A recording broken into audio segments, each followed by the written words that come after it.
not confirm that and would need the benefit of some time to review my own files. Thank you. Yes, I know there's a lot to this.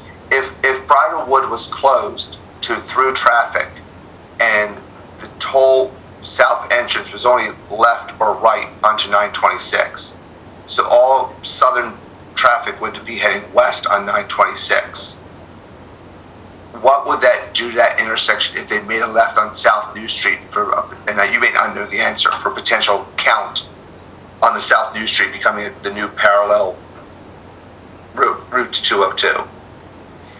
So I'm not sure if I fully followed what you said, but let me just clarify a few things.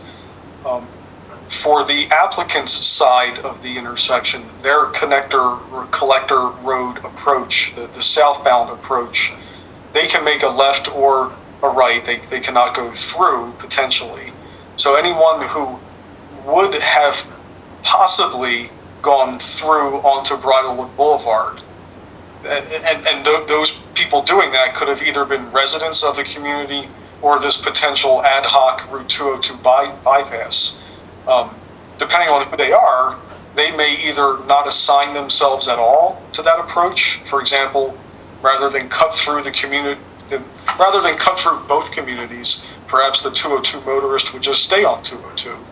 And in the case of the people leaving the site, the new residents of the Crebilly site leaving the site who wanted to go south and go through, they could either make a right or make a left and go to 202 to continue south, or make a right and go to New Street and make a left to continue south.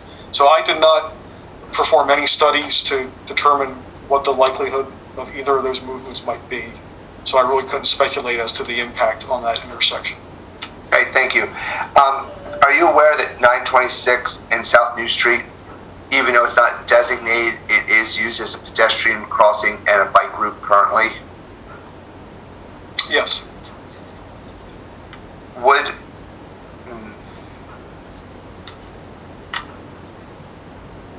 a roundabout be, has a roundabout ever been used when you're trying to deal with equestrian traffic? I don't know. It does not seem like a good solution, but I am not aware of a roundabout's efficacy to serve that population.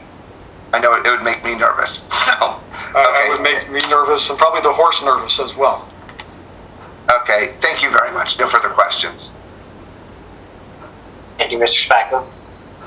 Mr. Karakoff for Brandywine and Thornbury HOA. Thanks, Patrick. How you doing, Frank? Fine, thank you. I represent the Brandywine and Thornbury, and I just want to mention that with the bridge being out on 926 for the past 6 months, we're all used to not turning left on 926. So we got very used to that. So I think the residents will survive fine.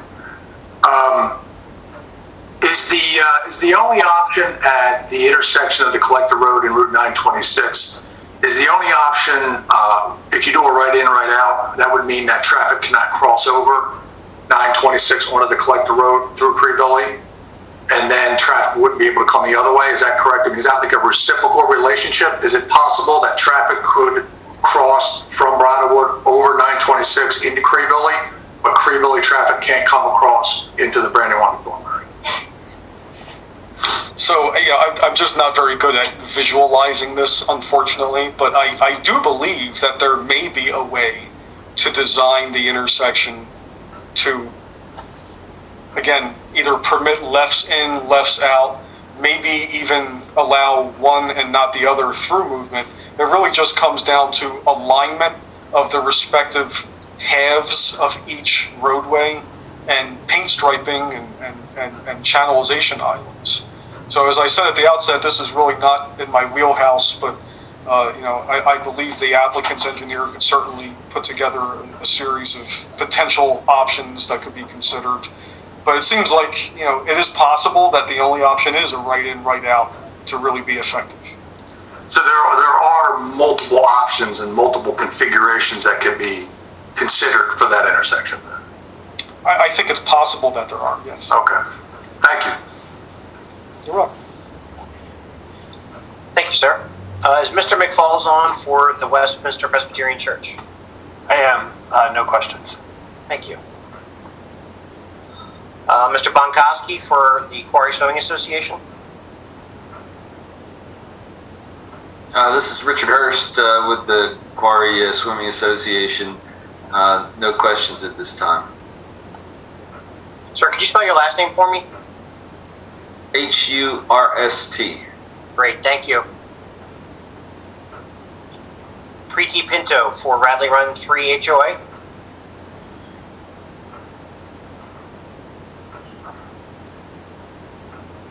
I don't think I see them. Thank you. Is Mr. Hoffman on for Arborview HOA or anyone else for Arborview?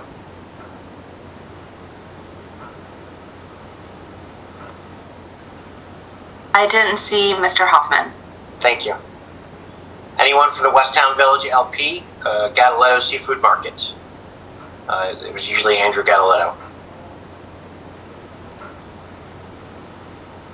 I don't think they're on either. Thank you. Robert Dahl, any questions?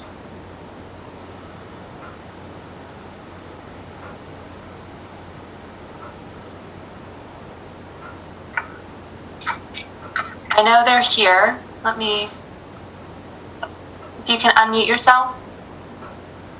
Okay. I have no questions. Thank you, sir. Leonard Memakari? I did not see them on. Thank you. Philip or Susan Jones? I also did not find them in the list. Deanna Lararis? I did not see her either.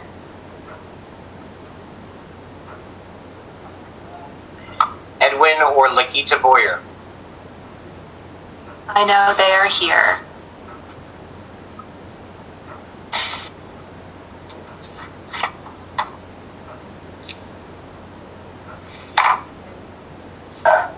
We have no questions. Thank you. David or Catherine Prize?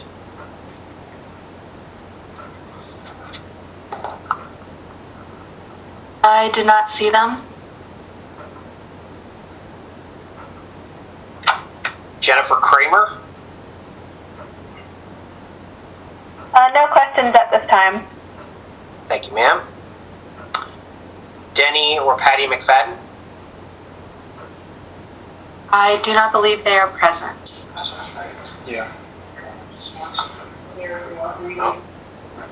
Ladies and gentlemen, someone is unmuted. I'm not sure who that is. If you could please mute yourself because we're hearing your conversation. Carol Weller? I have no questions. Thank you, ma'am. William Worth? Yes, I have no traffic questions. Thank you, sir. Bob Williman? I don't believe he is present. Linda Miller? No questions at this time. Thank you. Ellen Steele?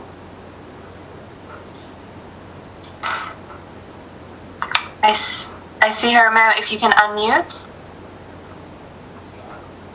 No questions, thank you. Thank you. Victor or Carly Malatesta?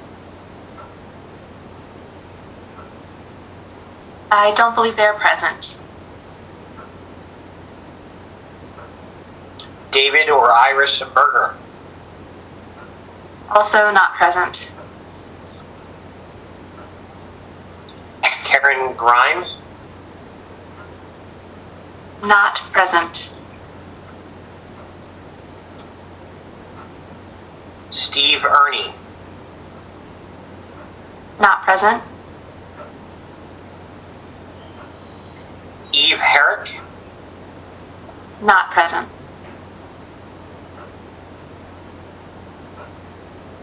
Anthony Simkovich? No questions, thank you. Thank you, sir. Fenton Mejia? No questions. We asked for Nicholas Bonkowski earlier for the Quarry Swimming Association. I'm going to ask again for him individually. Is he on? No, I did not see him on. Thank you. Dr. Cecilia Wright or William Vosberg? They are present.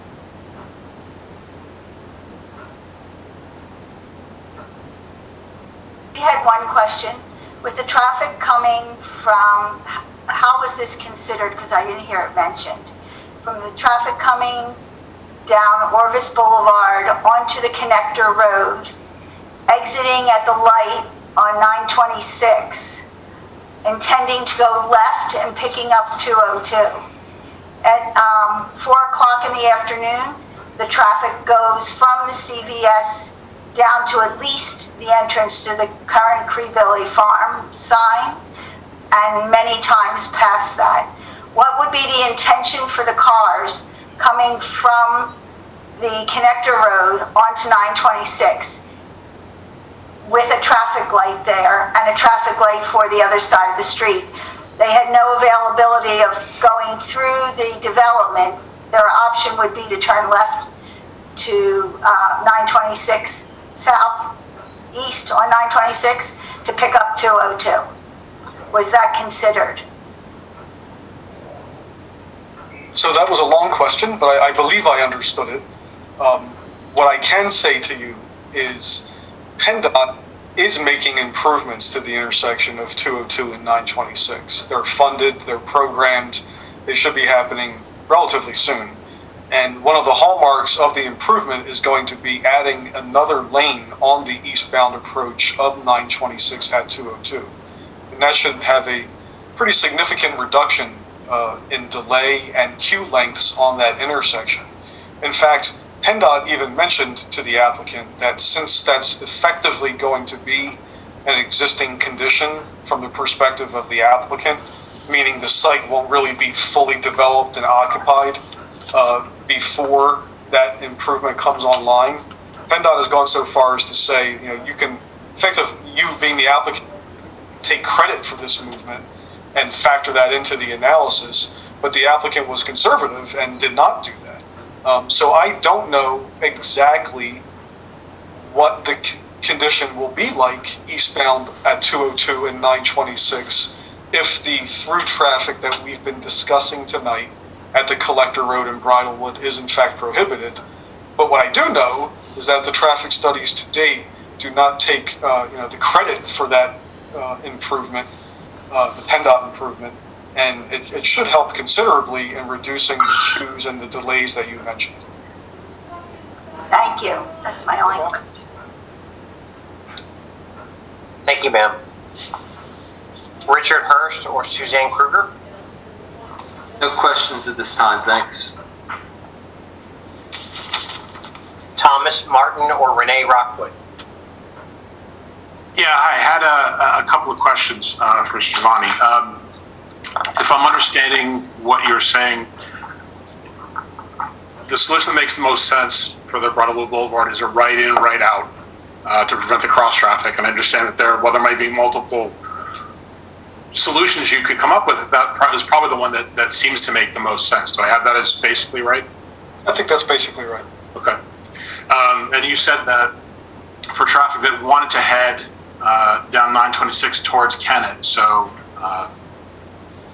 heading westbound, if they wouldn't be able to make that left-hand turn, they'd have to go onto 202, come north onto West Pleasant Grove, or go south onto 202, and then come back up and find their way back across country to get to that direction. That's only partly true. The example I gave was that if the people making a northbound left from Bridlewood onto westbound 926 today had an ultimate destination that was, say, northwest or more north-northwest and involved turning right on New Street, they might go out directly to 202 and head north. Or frankly, they might just go out Bridlewood Boulevard and make a right and then make a left and head north. But what I didn't say was that anyone who's continuing westerly on 926, perhaps destined to points such as Kennett or beyond. I didn't mention what they would do. And again, it really comes down to where exactly that motorist is going. If they're going to an ultimate destination that's somewhat southwest of where they're starting from, which is at Bridlewood at Thornbury, then maybe that motorist would simply go out to 202 and head south, and then turn right and head west somewhere well south of the site to ultimately get to their destination. Without knowing exactly where they're going, it's hard to speculate what alternative they would utilize. Sure. I think you did mention that if they were heading west or northwest, they would go north on 202 and then turn down West Pleasant Grove and proceed that way would be probably the path of least resistance. Do I remember that correctly? I believe I said they could do that, or they could turn on 926, but you are correct that I definitely mentioned Pleasant Grove as one possible option. Okay. And when you're talking about, numbers of cars per hour and, percentages and whatnot, if there's 45 or 30, whatever the number is, number of cars in getting onto 202 where there's thousands of cars per hour, the impact would be on a percentage basis minimal and perhaps not notable. Do you have any sense of what some of that traffic would do getting onto West Pleasant Grove, given that it doesn't see, thankfully, thousands of cars per hour at this point? I do not. Okay. Do you think it's a reasonable concern that with West Pleasant Grove anticipating taking a fair amount of or substantial amount of the burden of the extra traffic from the proposed development, that adding additional traffic from Bridlewood again onto West Pleasant Grove to get where they have to go? And I fully respect that Bridlewood doesn't want cross traffic. I wouldn't want it either, so it makes total sense. But adding that extra burden onto West Pleasant Grove, does it make sense that that would be of concern to add an additional burden onto the West Pleasant Grove residents as a result? Well, you started your question by asking, was it reasonable to be concerned about that? And then I think you changed the question slightly. I apologize. So I was going to answer that, I'm not sure if it would really be reasonable. And that's because of the 45 total vehicles during the AM peak hour turning left, I think it's unlikely that all of them are going to take an alternate path using Pleasant Grove for reasons that I articulated earlier. I think it might be a stretch if half of them did that, because again, some who are going west, southwest, might just go south on 202 and remove themselves from the study area entirely. So let's say it's 20 or 30 vehicles per hour that now turn and head left on Pleasant Grove Road. I'm once again referring to applicants' handy Exhibit 842, page 64, looking at future volumes, and I can see that you're right, that they are significantly lower than Route 202. And what that means is that there is significantly less delay and better performance. So this is sort of the other extreme of what I was talking about earlier. If you have a lot of traffic, adding a little bit more is not noticeable. On the other hand, if you have a road that has very little traffic today, which Pleasant Grove certainly does, then adding what might be a significant percentage increase doesn't necessarily mean there's going to be a significant or even noticeable delay increase. So respectfully, I understand your concern, and I would probably have it as well. I'm not really sure if the delays would meaningfully change on Pleasant Grove Road, even if a significant portion of the northbound left-turning traffic reassigned itself to Pleasant Grove, which I don't think it will do anyway, but it may do. And then you're saying that the volume of West Pleasant Grove is small, like in comparison to 202 makes sense. Would you also agree that the design of West Pleasant Grove is not designed to be as large a road as 202? So, absolutely. Okay, so it by design should have a lot less traffic and wouldn't necessarily be an apples-to-apples comparison comparing West Pleasant Grove to 202.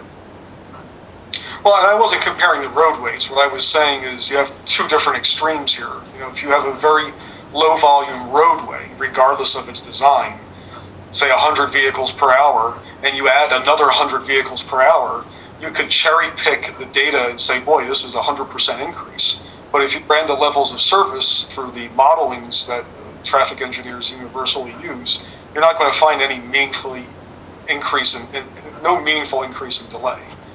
And then the other extreme is if you have a superhighway that has 20,000 vehicles per hour, adding 100 doesn't meaningfully affect the level of service either, but for the opposite reason, because it's a drop in the bucket.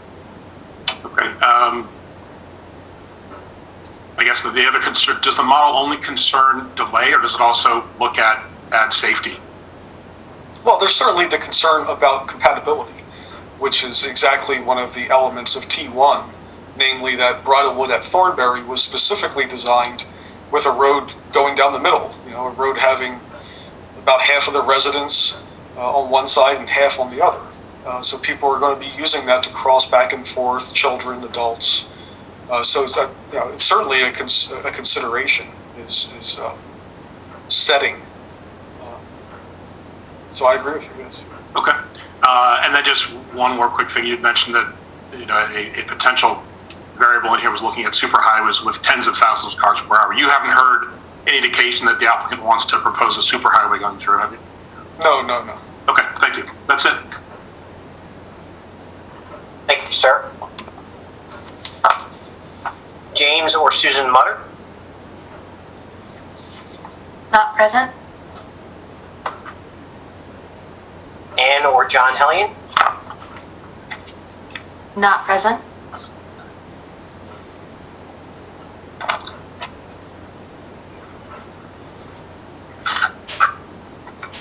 Myron or Sharon Grubal? We have no questions at this time. Thank you. David Teal No questions, thank you. and Patrick McDonough? Not present. All right, Ms. Labram, actually, hang on, before we come to you, let me go to the board. Does the board have any questions for Mr. Tavani? I do. Can you hear me, Pat? Yes. Let me make sure I didn't do anything wrong here. Okay. Ronnie, we don't know each other, so do you mind if I call you Frank? Absolutely not, Dick. Let me try the following questions on you so that, and I'm actually reading from your report. Toll's team committed to working with Thornbury Township during the intersection design process. To my knowledge, I guess it's your knowledge, Toll has not yet contacted Thornbury Township to begin the mentioned intersection design process as it offered to do over 1 year ago. Is that still the case, even though you wrote the report on April 14th? I believe it is. What do you, I don't want to turn this into a speculation, I'm just trying to understand. Did Toll ever say that they would work with Thornbury Township? I would have to go to PC 28 to double check, but I was not present at that meeting, so I'm relying wholly on the integrity of the meeting minutes. I do know the meeting minutes were circulated among attendees to ensure that they were accurate.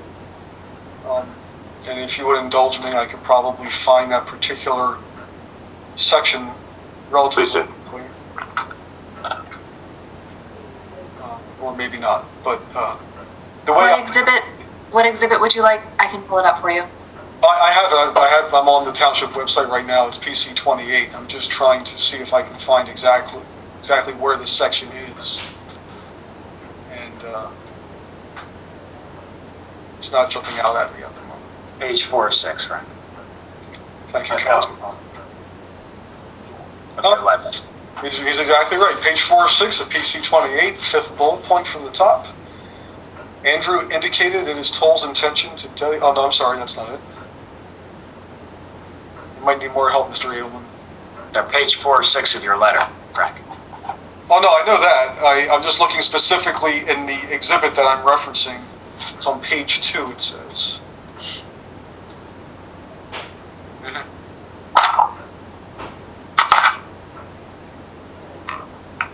It's right before the PennDOT 1230-219 review letter discussion. Sentence above. Toll's team. Right. Thank you very much. Toll's team will work with Thornbury Township and their consultants during the intersection design process. So it doesn't give a whole lot of detail about who's going to conduct the outreach, I suppose, but it does say that Toll's team was willing to work with the township during the let's assume for a minute, I'm sorry to interrupt you. Let's assume for a minute either Thornbury would have reached out to Toll or vice versa. When would you have anticipated from your experience this to have occurred, if it hasn't already occurred? Well, certainly the events over the last year, bear in mind that this meeting occurred, I believe, in February 2020, has affected things in an unusual way. I guess I would think that as it appears an application is approaching approval and things are getting more serious in terms of design, that would be the time the different players would reach out to one another and work in a spirit of cooperation to get to the end result. And I'm just the person reviewing all the many traffic exhibits and considering the implications on Thornbury Township. I don't really, frankly, know where the application stands in terms of what I just said. It's the second or third time you've mentioned about it, sort of in the spirit of cooperation in response to a couple of other questions. To the best of your knowledge, looking at the state of affairs, has there been that element of cooperation? I don't know.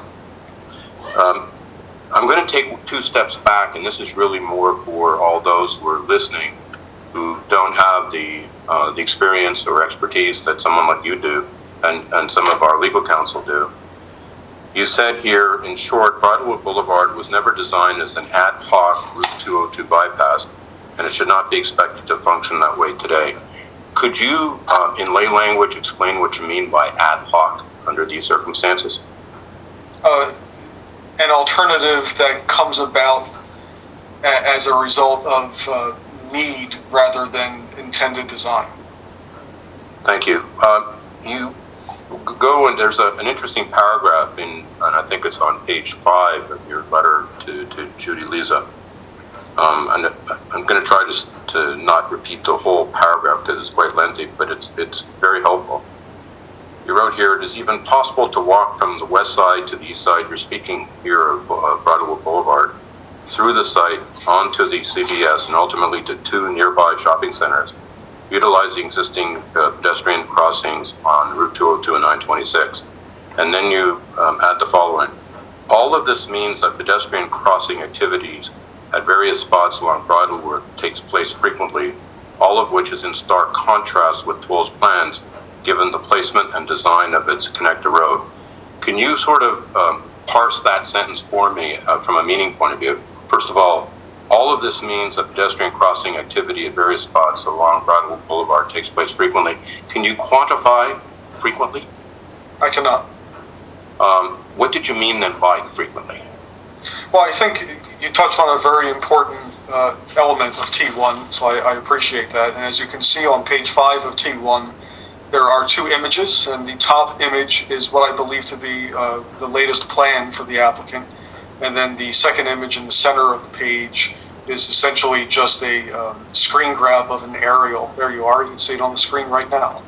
So to parse what I'm saying, if you look at the applicant's proposal, virtually all of the homes are on the left side of the highly curvilinear connector road, which is on the right side of the site.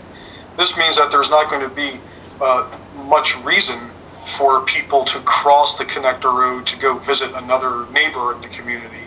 And given the topography of the undeveloped lands on the east side of the connector road, I don't even know if there's playing field opportunities for the children in the community to necessarily utilize on those undeveloped parcels.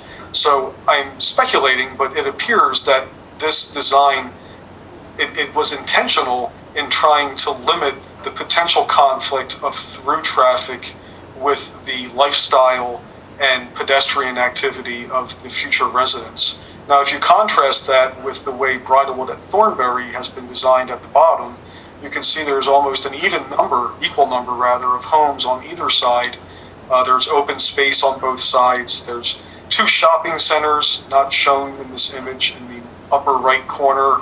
And if someone in the left side of the community wanted to walk to the CVS or to the shopping centers on the other side of 202, they very well may just walk from their home and cross over Bridlewood Boulevard, meander through the site, and ultimately get to their destination.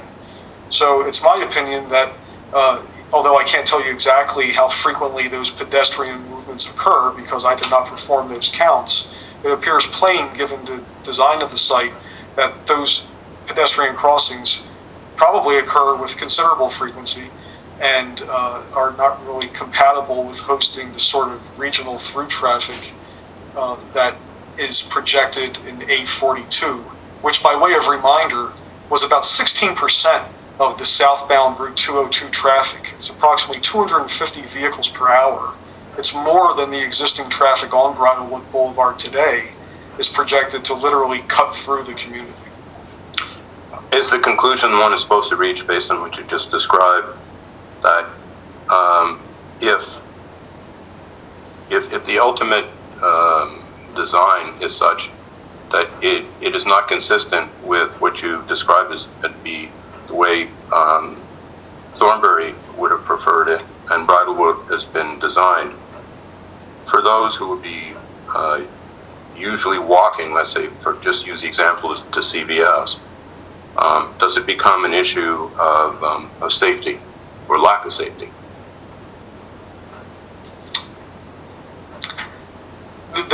The more frequent vehicular movements there are along a roadway, the greater the potential for conflict to occur.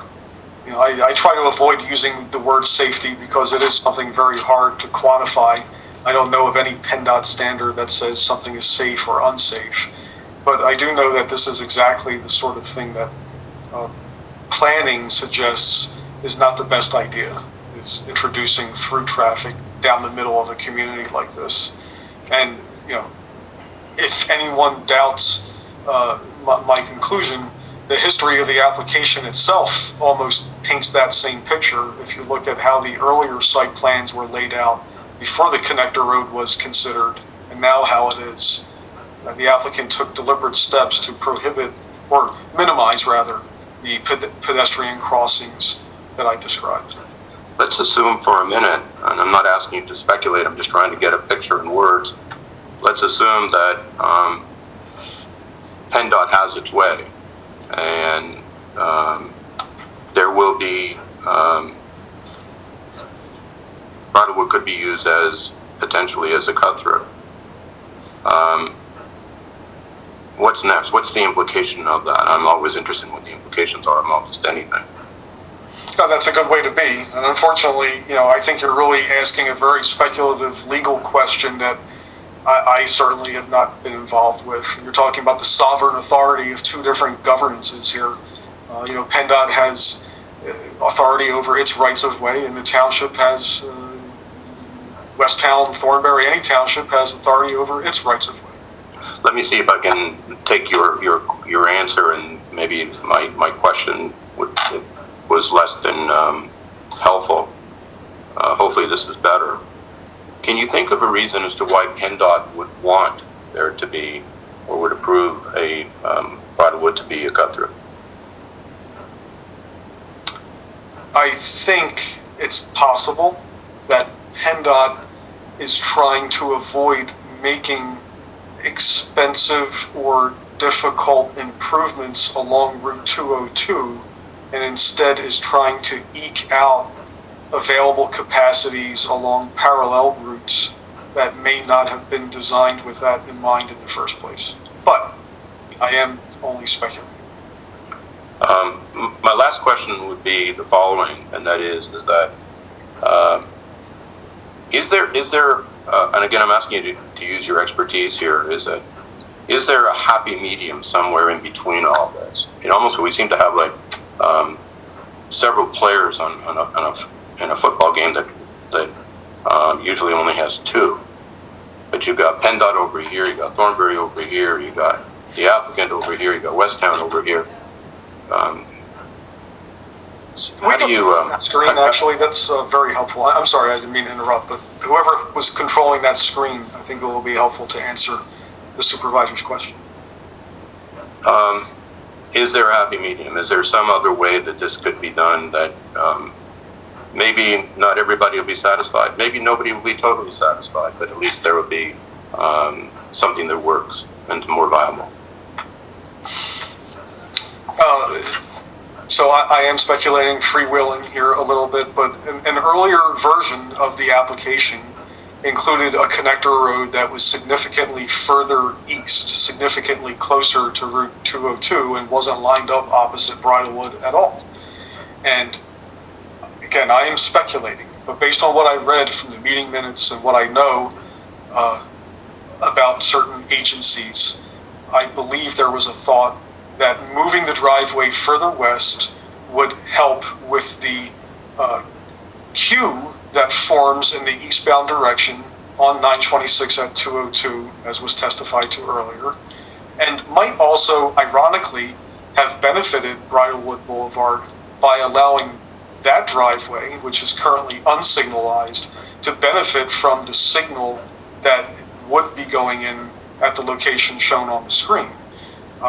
And earlier traffic studies suggested that the Crebilly community would trigger signal warrants fully of its own volition and would not rely on a fourth leg intersection. And I am speculating that PennDOT may have attempted to be benevolent in a way and say, well, rather than put the driveway closer to 202, which is potentially problematic because of the queues, and put a signal there, and now we can never signalize Bridlewood Boulevard because it's too close, let's line them up. We increase our offset from 202, and we provide the benefit of the signal to both residents. And then somewhere along the way, they inserted, oh, and by the way, we're going to put about 15 or 20% of Route 202 traffic through both communities. What I mentioned earlier is that PennDOT apparently has programmed improvements on the eastbound approach of 926 at 202, which should significantly reduce its delays and reduce its queues. So I think the answer to your question, ironically, is to go back to where we started and put the driveway back closer to 202 and not align it with Bridlewood Boulevard. And we don't have to worry about the queue quite as much because of the PennDOT improvements. And if we don't get this, if Bridlewood Boulevard doesn't get signalized control, I don't think that's really the end of the world. It's existed without